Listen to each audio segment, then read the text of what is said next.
watching Car Nitty. My name is Mizan, and in today's video we're going to discuss my 2-year ownership of my M135i. You might be looking at buying one of these, and they're quite old now. I mean, some of the models are going to be coming up to 10 years old, and you might be thinking, what's it like to own, what's running costs like, etc. So this video is basically here to answer any questions that you may have and give you an insight into what ownership costs are. So make sure you stay to the end.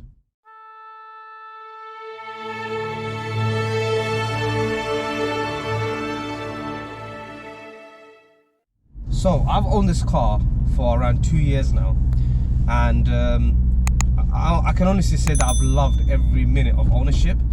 I've had some bad points and I've had some good times, but ultimately I love this car. Now, if you watched the first video I ever uploaded on YouTube, it's an introduction to this car, how much I bought it for and the spec of it.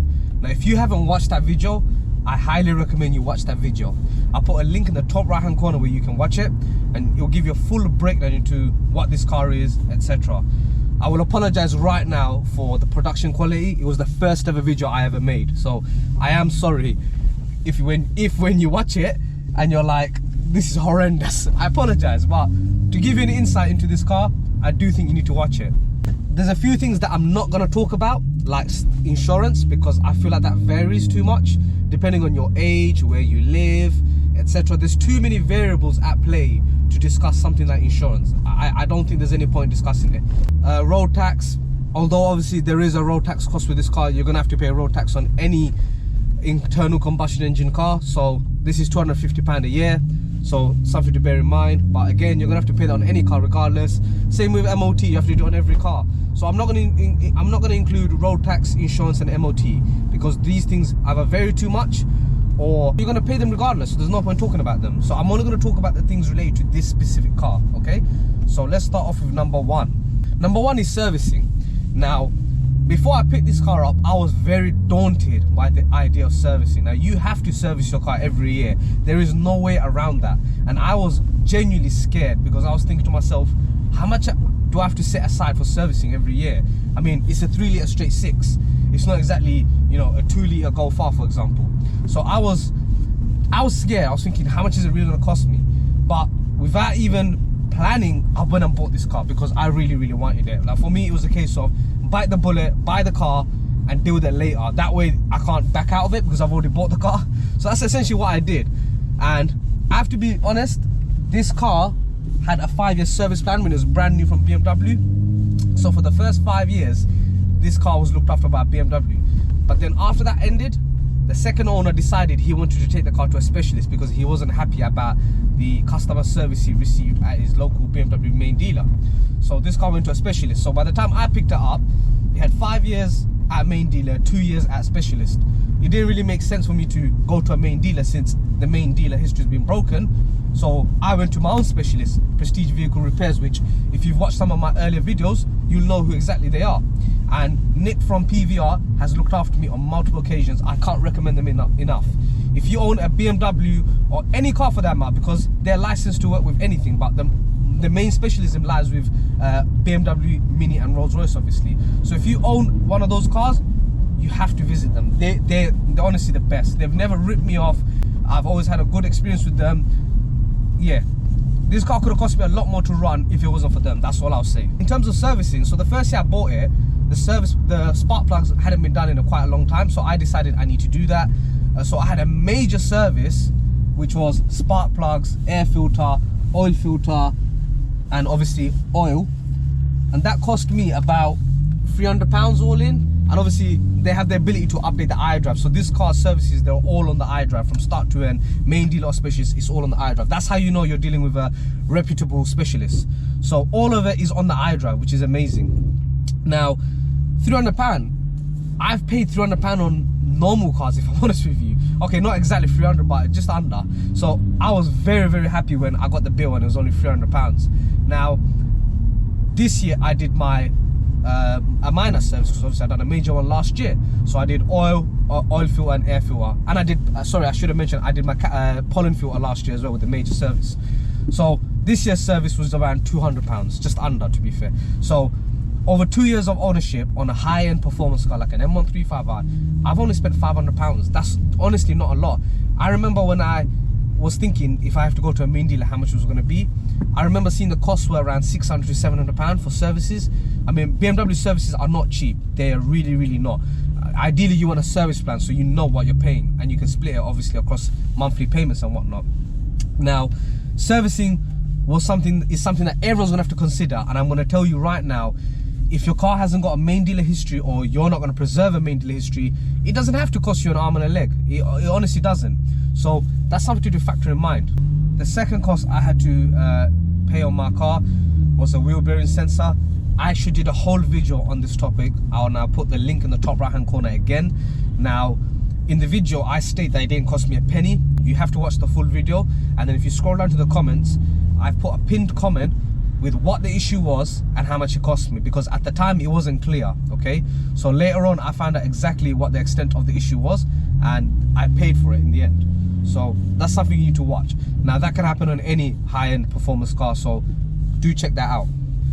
So the third thing I want to talk about now is I had my MOT done last year, and my suspension arms came up as an advisory, and what I decided was I didn't feel comfortable driving a performance car with play in the suspension, so it was an advisory. And I just thought that the way you're going to drive a performance car, I just don't think it's good to have any sort of play.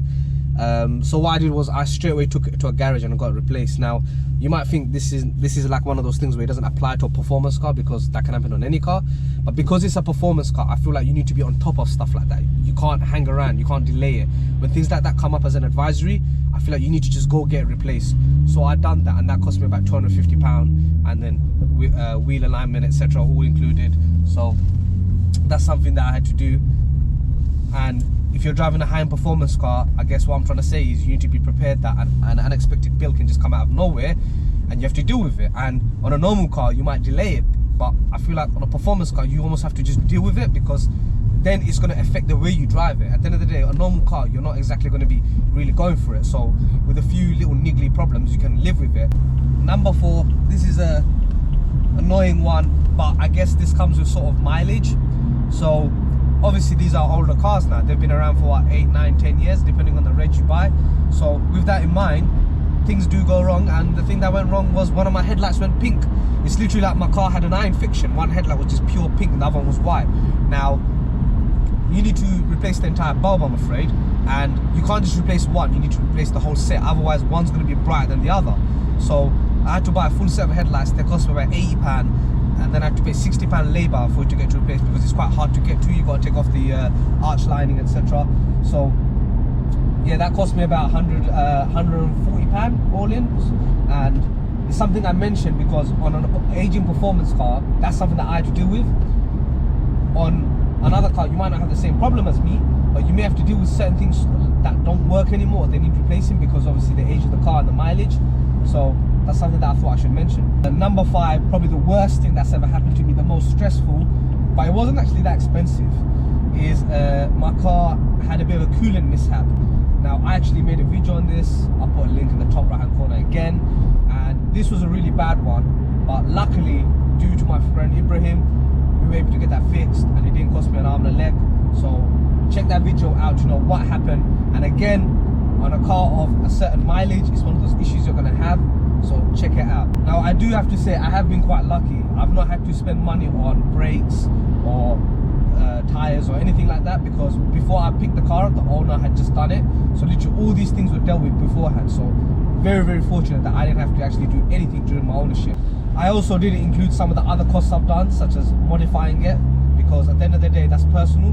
If you want to modify your car, that's your personal choice. I don't think it's fair that you can tie that to the car.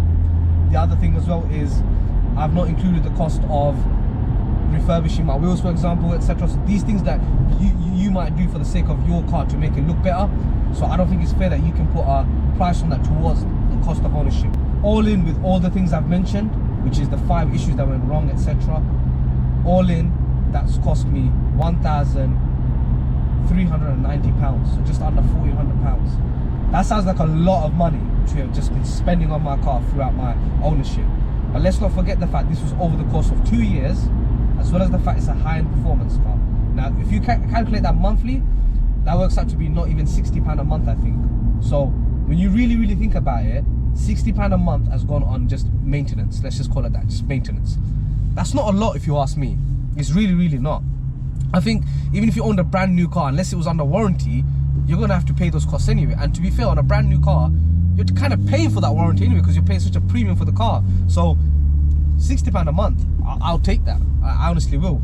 I think that was a very good price I paid. I hope all of that obviously gives you an insight if you're looking at buying an M135i or any hot hatch, a used one specifically, because there are going to be people that are not comfortable buying a used hot hatch because of the way it might have been driven, treated, etc. My car was very well looked after. I've looked after it myself, so that's something to bear in mind in regards to owning a hot hatch. Now, Joe Achilles is the main reason why I bought one of these cars.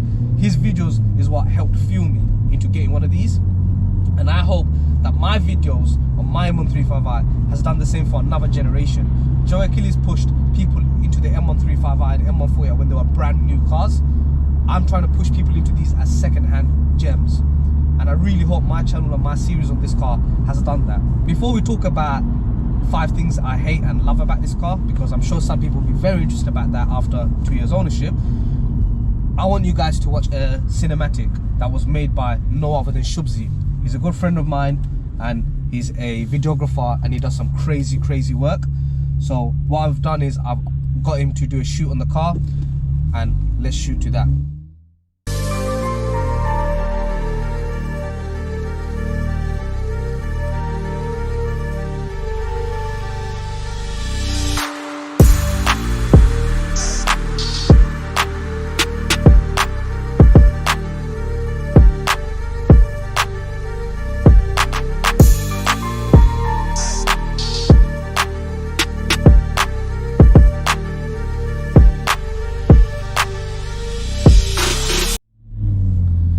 Hope you guys enjoyed that. Shoobzy is an actual animal. I love his work.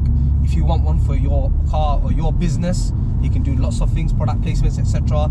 So if you want one for your business or car, get in touch with him. I'll put a link to his Instagram in the description. He's honestly really good. Let him know that you've come through Car Nitty, and he should look after you. So now let's talk about the 5 things that I hate about the car. And I'm going to go through them really fast, because I don't want to be like a YouTuber that's dragging things along. The first thing I'm going to say is interior space. This car has been a 3-seater during my ownership because no one can sit behind me. It's honestly been horrendous trying to get people in the back of this car. So bear that in mind. This is like buying an Audi TT. I mean, 1 rear seat is usable, literally, that's it.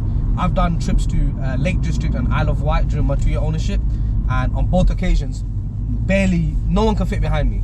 And luggage space has been a massive problem in this car, massive. The second thing I hear about my car is the color. I don't mind white as such, but the thing is, this is a gloss color.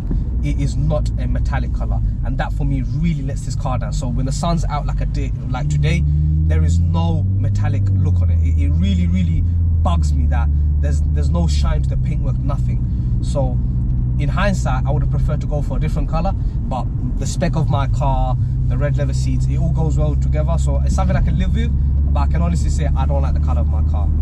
I really don't. Third thing that I dislike about this car is it's too subtle. As an M135i, I can drive past a 120i, and guess what? He looks near identical to me, minus the color of my mirrors, my wheels, and my front cannon. See, they've got fog lights, I haven't. That's it. It's too similar for me. I don't like that. I feel like this car needs to be given a bit of extra flair. I don't understand why they were so conservative with the design. The fourth thing I really dislike about this car is keyless go, but you need a key to get into the car, so it's not comfort access. So I don't need a key to start the engine and drive, but I need a key to unlock the car. It feels very half-assed. I don't like that. To be fair, I'd rather use my key for everything.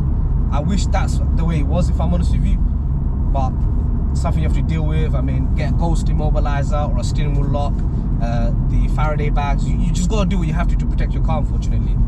And the last thing I hate about this car is the boring seats. These seats are no different to the normal ones you get in an M Sport car, you know, 120i, etc., 116i. And that's what I really hate about this car, because with the S3, Golf R, they do get special seats. They are different to your normal car, and I wish we got that in this car. But yeah, it's just one of those things.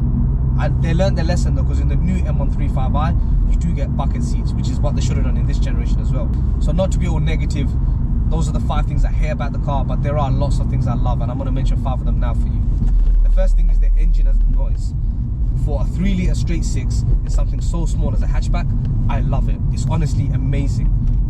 That's the reason why I bought this car. I was never in the market for a Golf R or an S3. It just isn't me. It had to be something with 5 cylinders or more.